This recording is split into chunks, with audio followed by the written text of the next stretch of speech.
Welcome back everyone to another episode of Xenith Trading. Today's video is titled Tales of Euphoria, Annihilation.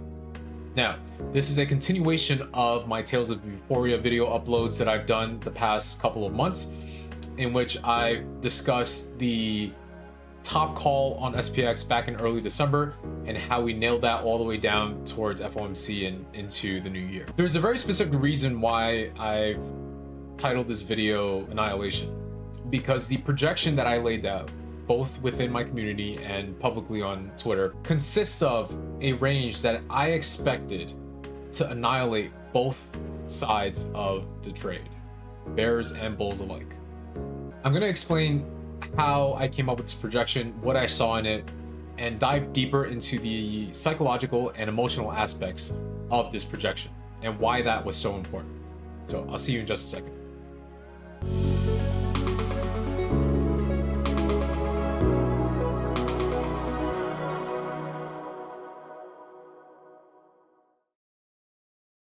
Now, what you'll see on my chart here, I have the euphoric top call on SPX that I provided back in early December. Again, all of this has been discussed in the previous return of the inside candle video and how we traded this entire thing. I would highly recommend you watch that if you haven't, and even if you have watched it, I highly recommend rewatching it a couple times. Now, on January 5th, I had provided, while we were discussing outlook on the market in chat, I had provided my projection on SPX utilizing my squiggly lines. And most of you guys know, if you've been trading with me for a while, it's unwise to fade my squiggly drawings. How I came up with this projection is based on my pivots and levels that we utilize on a daily and weekly basis, and what I expected out of the market participants in terms of psychology and emotions once we trade at these specific prices.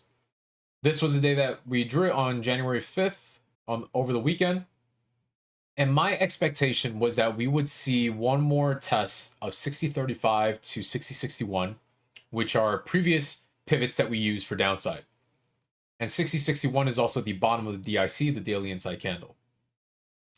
However, it stopped short right at our 60.20.75 level before it pulled back, which is a little unfortunate because I did have a plan to swing puts on SPX once we hit this area. The reason why I put these text labels here, because this is my assessment on what it represents in terms of the market participants. Once we get back into this area, everyone thinks we're going to new all-time highs. The pain trade would be, if that were to occur, they would dump the entire thing again to shake everyone out. Then they would make a brand new low to turn everybody into bears and short the lows just to pop it one more time and then see new all-time highs. Okay, I'm going to explain everything here. With that expectation, once we got up here, everyone is thinking, oh, everything looks great. We're going to all-time highs. They enter their long positions. Then they dump. And this is where you get the WTF what the fuck phase. Because they're in disbelief. Like, no, this can't happen. Then we get down here, and again, whoever is longing, they may not have closed their longs, or they're adding, or they're still trying to long.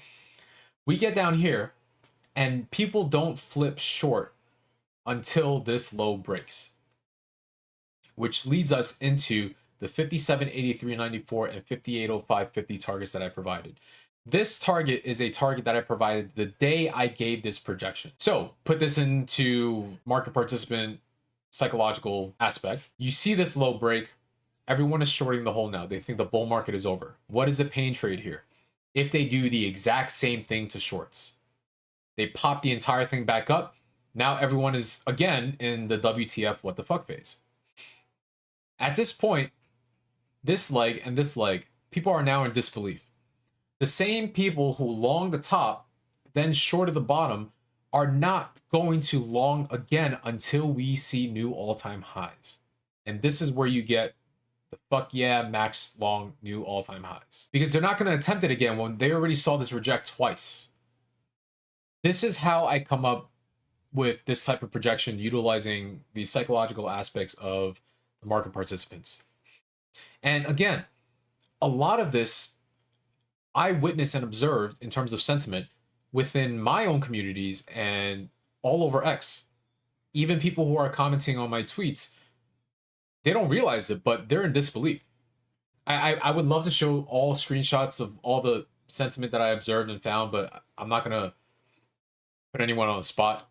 But there is a lot. I have a lot of ammo. I've also been building this comic strip that is full of screenshots. But when we get into this part of this phase, no one believes this move. So no one is going to long this. No one is going to long this either. And the market just runs without them. I saw, right when we were trading in this WTF phase, I saw one person in my community say, this feels euphoric. That was pure sentiment. Because it's not euphoric at all, actually. We're not even close to being euphoric when we were trading at this point. And it's just interesting to see these things happen in real time right in front of your eyes. So for those who are in Xenith, pay attention to the people around you. Pay attention to what they say. Pay attention to how they trade. You can get a lot of data in regards to sentiment just by watching them. Okay? So now, as of today's close, we are trading at new all-time highs at 61.17. A little gift for you guys. I don't have all my levels on here for obvious reasons, for visual purposes, plus they're really exclusive for people in my community. But I've placed my all-time high levels here and targets that I've had on here for, I think, over 2 years, 3 years now. So this is essentially what I'm looking to target for the rest of the projection. I will say when we initially started this projection that the 6,200 area at first wasn't as important to me as it was breaking 59.50, 59.66, which is right around this area. So this was the most pivotal point for me in terms of seeing the entire projection play out. The moment we started closing above this again, which I've provided updates publicly on Twitter, the moment we started closing above this, that's when I knew this entire thing would play out. Now, here's the other thing that I always emphasize. When we are coming up with a prediction like this and a projection over the course of a longer period, as a trader, your job is not to predict and focus on being right or wrong. It's good to have this. For example, this has been my roadmap. We've been executing as such. Even if I didn't swing our 6,000 calls from pre-CPI all the way through till today, we utilize that same analysis by day trading SPX calls. We also took a bunch of swings lately on individual names. So the most important thing as a trader is to adapt and react. Your purpose isn't to come up with an analysis and be so honed in on that analysis until you're either right or wrong. Your purpose is to have a projection, have an analysis, and then adapt to it if it's not working in your favor. For example, my expectation was that we would see 60.35. We didn't see it. We saw 60.20 instead. They front ran my target for shorts. So unfortunately, I didn't get into any swings on puts from here. But we did take day trades throughout this entire leg down and yada yada. And then once we started seeing this low here, I believe this is when we entered the swing calls. We swung that all the way through CPI. Now, this is my expectation after this. Do we see higher than 6,200? I don't think so. If this is going to follow the projection that I have, which is also based on my expectation that I've had for the past about 3 or 4 months, which will all end up in the same result as this, I don't think we see higher than 62.35 probably.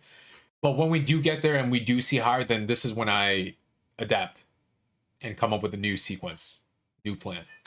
Now, tacking on to that, I recommend that you watch my Max Payne video because I actually do discuss my expectations over the next decade, which is actually relevant to the last couple of YouTube videos that I've done, plus today. It's all relevant. So I highly recommend you guys take a look at that, and you can dive deep into my understanding of the markets and how I've traded this and how I've projected this. I think that's pretty much all I wanted to discuss. This is a pretty short video. Even with NQ, we've been nailing NQ on a daily basis. A little gift for you guys. These are my levels here. But we've pretty much been long since this entire playbook here. And for those in the community, you guys know what playbook I'm talking about. But with everything here, I would like to see how the rest of this projection plays out. We have been pretty risk on. VIX is also trading under 16. And as you guys know, it is unwise to be short equities when VIX is trading under 16. So something to keep an eye out for. That'll be one of my triggers once we reclaim 16. And I'd be interested to see what happens next. Now, again, the title of the video today is very fitting, Annihilation, because as we just recapped, traders on both sides got annihilated. And I saw it on X. I saw it. Again, if you guys enjoy my content and find them valuable, please, on my left, you can scan that QR code and find all the other links to my other platforms. If you would like to join Xenith, that would be great. We do have a community of many traders who are constantly active. A lot more educational resources that I provide within the community as well, plus watch lists and trades and all the good stuff. But even if you don't, that's fine. As long as you are finding value and subscribe to my YouTube channel, that's the most gratifying thing you can do for me. Cool. Feel free to hit me up with any questions about this or any of the previous videos and charts, and I will see you guys in the next one. Thanks.